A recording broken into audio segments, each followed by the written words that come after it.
Hi, everybody. My name is Kevin Frazier, And this is Jeff Trager. and you're watching the Break It Down Down show. show.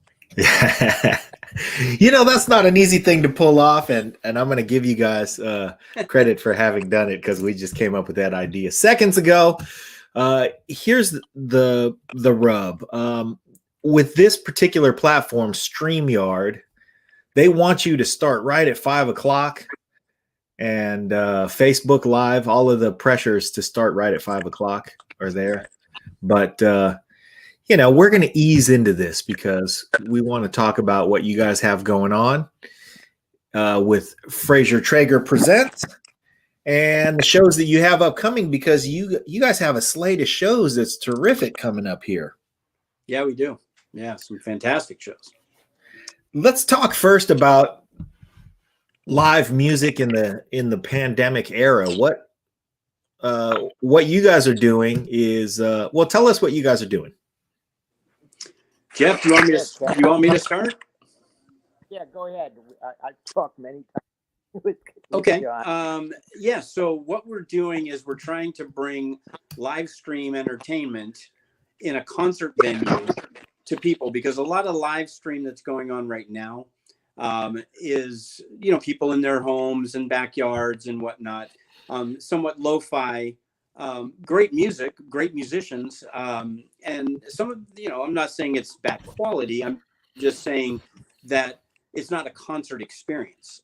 So what we're trying to do is take that next level of performance, bring it to a concert stage, and live stream it back to people in high definition, 4K, and make it also interactive, where we've got chatting going on with the artists.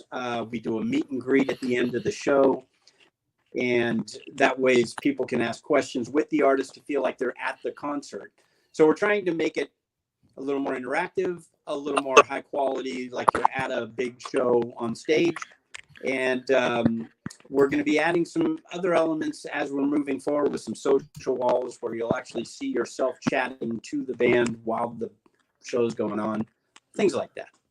Okay, that's pretty interesting. When you talk about making it a more interactive experience and what was missing, what do you think that does for the performance? How are performers responding? Because there are wrinkles in this situation, right? That things are new.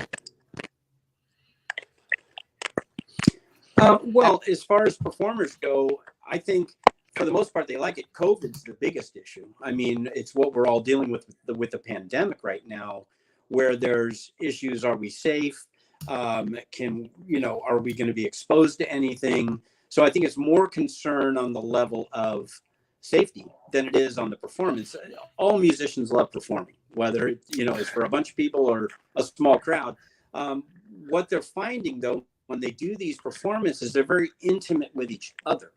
And so we just did Roy Rogers and Carlos Reyes, and man, I mean, some of the tunes they did were so, intimate. And when Carlo did his harp solo, it was just like off the hook. You were glued to it. And also, we're able to come in with the camera, and you're seeing his fingers picking on the strings. You don't get that kind of close-up experience when you're watching a show from a stage, but we're bringing you right onto the stage, right into his fingers touching the instrument. So there's some coolness to it, but it still isn't live. We all love the live experience. I'm a musician, and the energy that comes from a crowd when you're playing live really can't be reproduced. But given the new world we're in, where we can't get together and we can't physically be there in that room, we want to bring that next best thing and try and make it that concert experience. We got to work with what we got. So yeah, that's really, yeah. I'm getting a lot of noise. Are you guys hearing that? Yeah, I'm only hearing. I don't know what it is. But you're hearing it when I'm talking. It's a crackle. Yeah. Jeff, is that your mic? I didn't hear it when it was you two. I've heard it now. I'm having the three of us. Right now. I think it's Jeff. Here, I'm muting Jeff's mic. You muted it now? Yeah, I I don't- muted Jeff's mic, and I'm still getting the crackle. But this is the Yeah, thing: I'm still getting it. you deal with these technical difficulties. Yeah, exactly. And so, what you guys are doing when you're streaming, is it a live experience? Are we watching a live experience, or is there some editing? Is there some amount of pre-production that happens and that you're cutting in, or tell me how it works?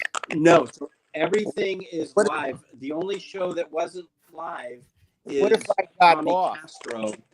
We pre-recorded that show, and Okay. we streamed it on the Sunday. Every show that we do is a live show. It's live streamed. All the production you're seeing, we're rolling in the titles of the songs. We get the song list from the artist before the artists start. We roll in the titling into our streaming software. So we are producing all of that on the fly while you're watching the show. And so there is a complete live interaction where you're seeing, put a flat screen TV down like a monitor on stage, and they can look down and see people chatting and do shout outs to people that are watching the show. Wow, that is pretty cool. It Yeah. makes for an interactive experience. How about Jeff? Why don't you bounce out and then come back, and we'll see if that fixes it.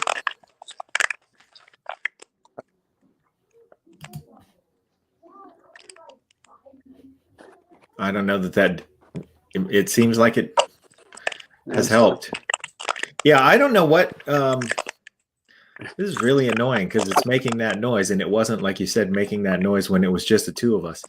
I hope it's not. I hope people aren't hearing that crackle because I hear it. Yeah, so do I. That means it's there. Anyway, so your slate of performers coming up. Let me just put a link up here because you have a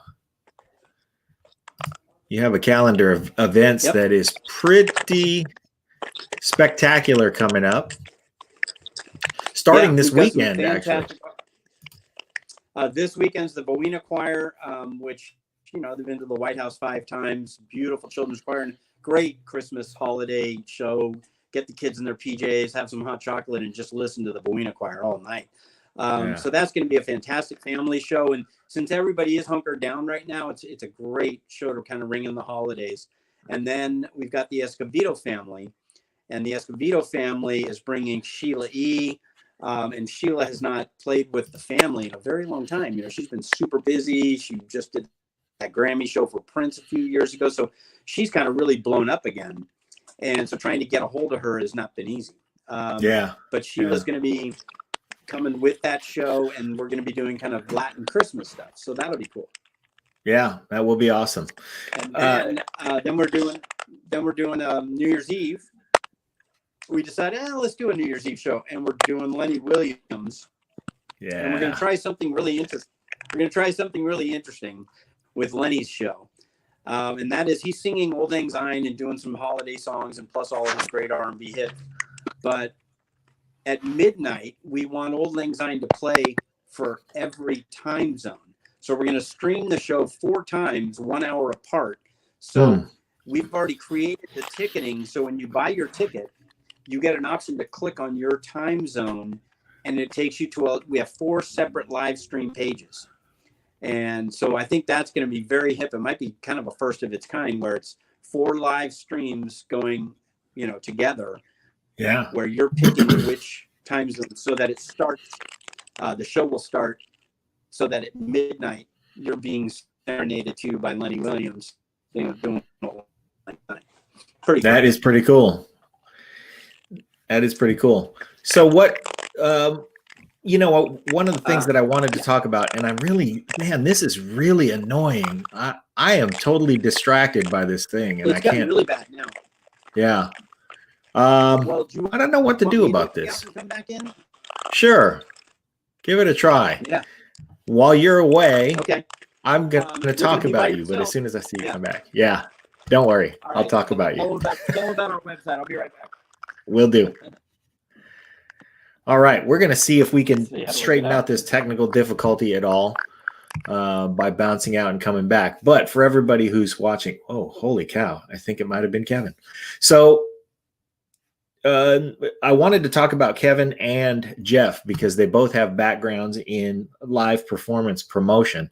And those of you who are familiar with their work probably remember that Kevin booked the Empress Theater in Vallejo in its comeback.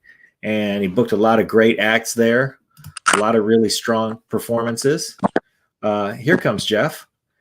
And the performances that he booked there ran the gamut from, I mean, there were all kinds of great shows there. The one that comes to mind for me is Mindy Abair, and her band was spectacular, but there were plenty of shows there. Lloyd Gregory played there. Shucks, a lot of people. And the Mick Gillette band.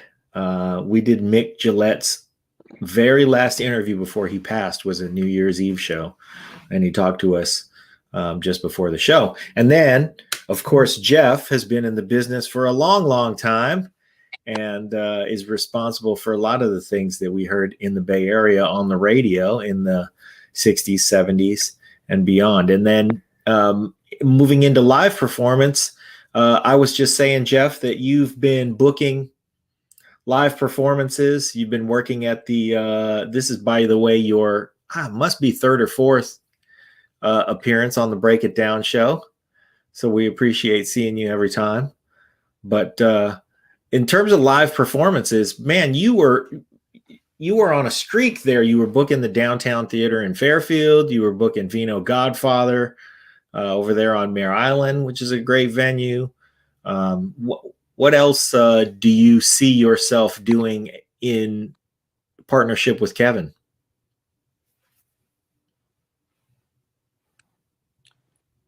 We do a lot of things together. I mean, you know, we both have a good background as far as, you know, knowing what groups, trying to find the right groups that resonate with everybody. What's going to eyeballs? What's, you know, what's current? What's good? It's more about quality. Yeah. All right. Are we not crackling anymore? No, we seem not to be crackling anymore. Thank you. Good. Yeah. So Jeff was just saying that your business is based around getting the right acts and putting the right acts in front of people. Who acts are going to resonate with local audiences. Right. Was the approach that you were taking when you were booking the Empress the same? How did you guys line up anyway, you and Jeff? Well, Jeff and I were kind of working in the same market together. And so we kind of made a point to always check with each other and make sure he wasn't booking something that might clash with what I had coming.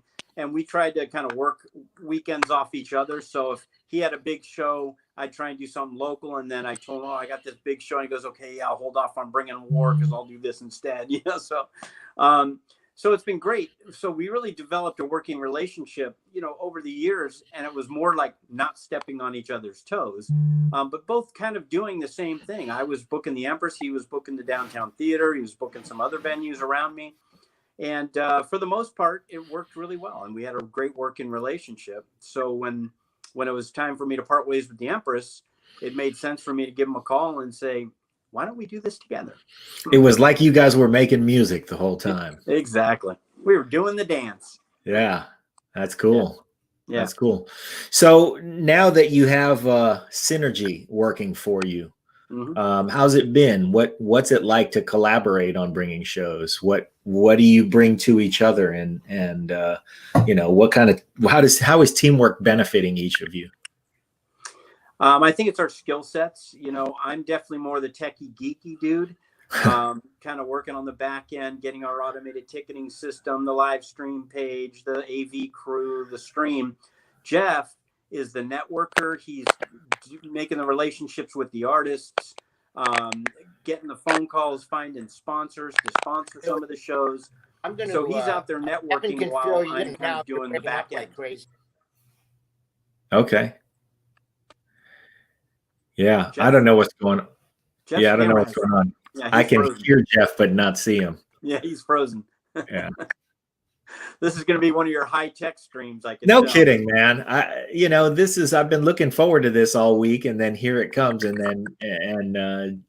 StreamYard decides to be difficult for us. But you know, I'll tell you, this is.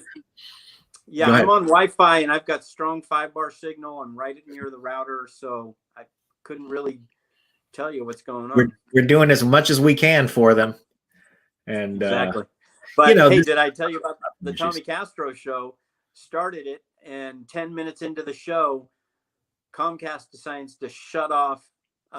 Internet goes down, and here I am streaming a live show.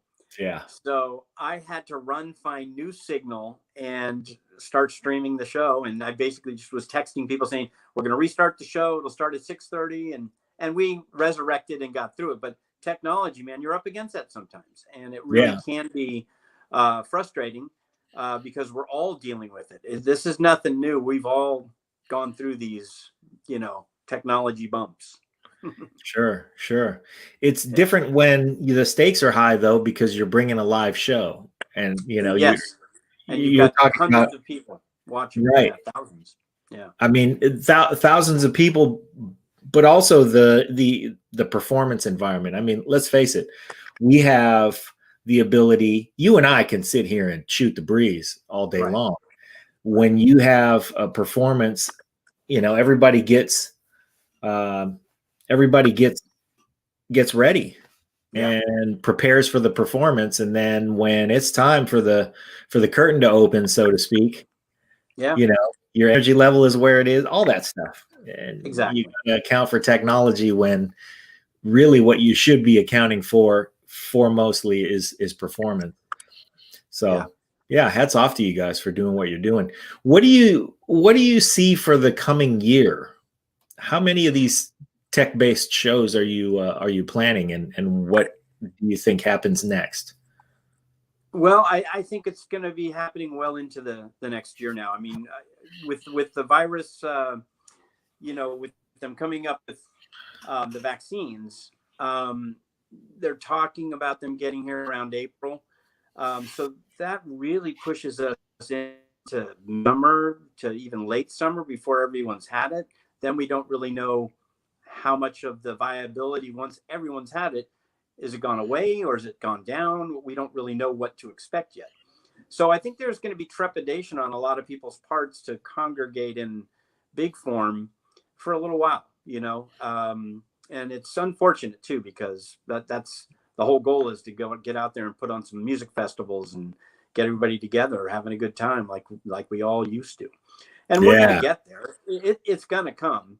So I think, short term, we are going to be relying on this technology probably well into summer.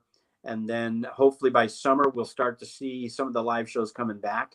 And with those live shows, I think there still may be a hybrid approach, because there's still going to be a lot of people that want to see that show, that because this technology now is becoming so prevalent and so many companies are getting their systems in place to have these live shows, the big boys, your Amazons and your large entities want to have these live stream music channels. They're building them out right now. So, Spotify, Pandora. Right. So instead of just having it be a music channel, now you'll actually be able to see your artists and interact with the artists. So what I see happening in the future is a hybrid approach. We'll put on that festival, but we'll also be filming it in 4K for those that can't be there live but still want to watch the concert. They'll pay a smaller fee than what they would pay if they were obviously live at the show, but it gives both sides the option to still see that great show. Yes. And I think we'll see more and more of that hybrid. And that's kind of what Jeff and I are set up for. Our ticketing system, we already built it to be a hybrid system, so it can do both ticketing and live stream. It can do free, it can do tipping, it can do donations. So, you've got to keep it to where artists still need to be paid for their art, and that's, I think, the biggest hurdle that most places are seeing out there is they're doing these Facebook shows, and they're doing these YouTube shows, but monetizing them, YouTube's making money, and, Facebook's making money by ads and whatnot, but the artists still aren't really getting their due. Every now and then I talk to some artists and, oh yeah, I did well on that show. I got a bunch of people together and, people donated through their PayPal account. but it's hit and miss, and so making it easy for people to do that, I think, is important, and letting people know that it is important to support the arts, just like you would if you're going to get a latte at Starbucks. Giving $5 to that artist that you're sitting there watching matters a lot. It matters. Yeah, it does matter. Yeah. Are younger artists that that are younger artists embracing the technology the same way? I mean, are they charging into videos and streaming in a different way? Yeah, what I'm seeing within the youth market, it's more personal. It really is, and they're really doing it kind of one-to-one to their market. They're not using even companies like us. They're going direct to their end users, their fan base, and it's shorter snippets. Songs are kind of more interlude and quick, but there's a lot more interaction with their audience and with their fan base, and they're very social, much more social than even what we're doing with these live streams. So it's interesting, and I think we're going to have to kind of morph towards that as they start moving into the mainstream, that these shows are going to have to incorporate more social interaction, more with your fans. We're doing a show with Fantastic Negrito, who's won 2 Grammys, and he's up for third Grammy this year. So he had just did a video with his fans off his latest album, Have You Lost Your Mind Yet? And he did a whole video of his song, and he let all of his fans submit video clips of them grooving to his song, singing the lyrics to his song, playing instruments to his song, or dancing and doing yoga, whatever. And he mixed the whole thing in. So you watch this video, and it's actually up on our website as the promo video. When you buy your ticket before the live stream starts, you can watch this video of the video with his fans. Great video, great concept, how to incorporate your fan base into your own medium. And that's what I was telling you, what I want to do with the social walls is when you're watching a live concert, if you could see not only just your chat, but you're also a little, Zoom head that's floating up on the back projection at the concert, and it shows your little chat message. Oh, I love this song, whatever yours, and that can be moderated so you keep it, safe and whatnot. But another way to get people like, wow, I rolled up on screen during that concert. That was amazing. Yeah, it's that same experience that, when you'd go to the show and somehow the camera would get pointed at you and you'd be like, I made it to the Diamond Vision. Right. On the sports, when you're watching a football game or whatever, whenever you're on that camera, man, it's like, you get fired up. You rock a little harder. That's what I want to bring to our live streams is get that kind of social interaction going. And I think it's going to be around. I mean, people are going to participate on that level, and especially the youth. I think they're much more technology based than we are. They're using programs like Twitch. It started out as a gaming channel, but I know they're really trying to turn it into a music channel as well. And these are programs that not only run on your computer, but you can get them on your smart TV and go on to my son. He's sitting here watching these gaming guys on television. They're playing their computer, but they're watching it on the smart TV. And you don't have to have an Amazon account or what, you're just boom, you pull it on your Roku and there's the Twitch channel and you click on it. You're watching a live gaming competition. Well, that's what I want to see with the music. Same thing is build out that music channel, the live stream music channel, to where boom, I'm in the mood for some blues. Oh, there's a Roy Rogers show, killer, $3.99 to rent it. I'm in, let's go. So make it accessible like that as well, and build out channels that enable people to find great concerts. It's all about having the content and the great shows, and that's what Jeff and I are really trying to put together. We got Sheila E. coming, we got Fantastic Negrito coming, we got Confunction coming, and then we're working on some of these YouTube sensations that are, making hand over fist doing their YouTube channels, and huge. I mean, we're talking millions fan base. Confunction and Negrito, they have hundreds of thousands on their Facebook channels, but they're not nearly as socially rocking as some of these young, 20 somethings that's all they do is social. So, so their social fan base is huge. Yeah. And I saw that happen with, we did a comedy show with Christina Gambito, and she had this huge YouTube following, and she came and rented the theater, and she's like, yeah, this is my first show. And she was kind of nervous about it. And, I hope it does well. And it sold out in 3 days. I never sold a music show out in 3 days. Boom, comedy. 3 days, because she had that huge base, that internet base. So it does make a difference. Yeah, it does.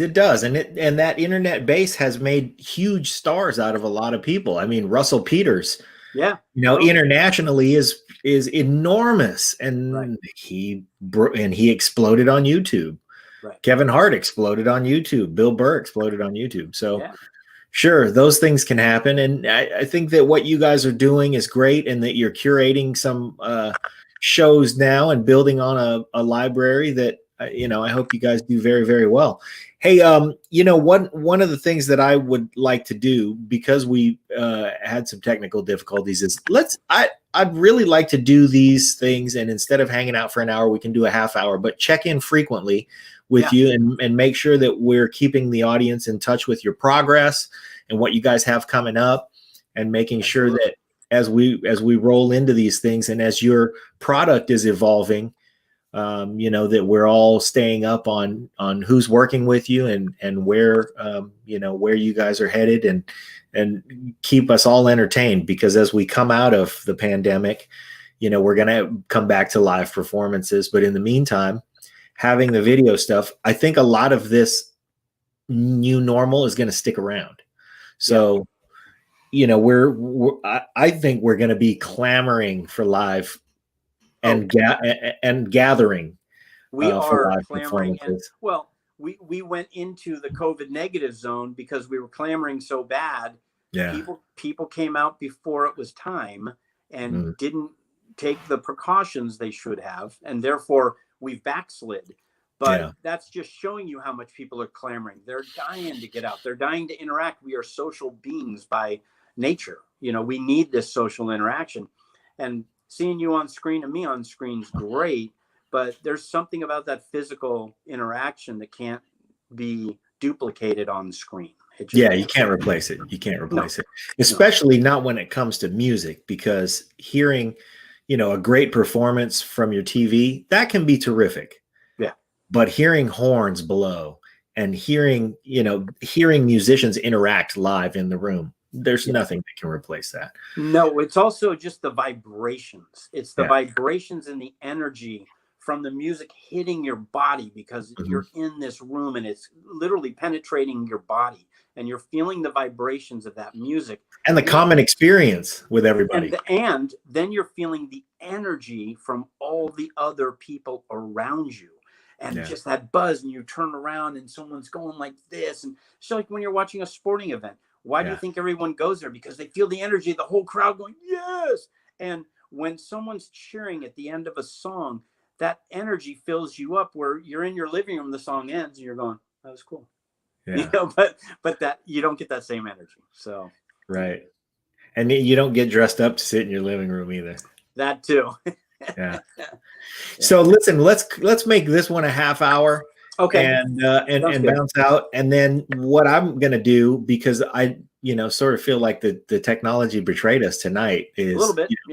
I'm going to commit to you anything that we can do, anything that I can do personally to, help you guys bring the entertainment to the world. You just let me know and consider me recruited.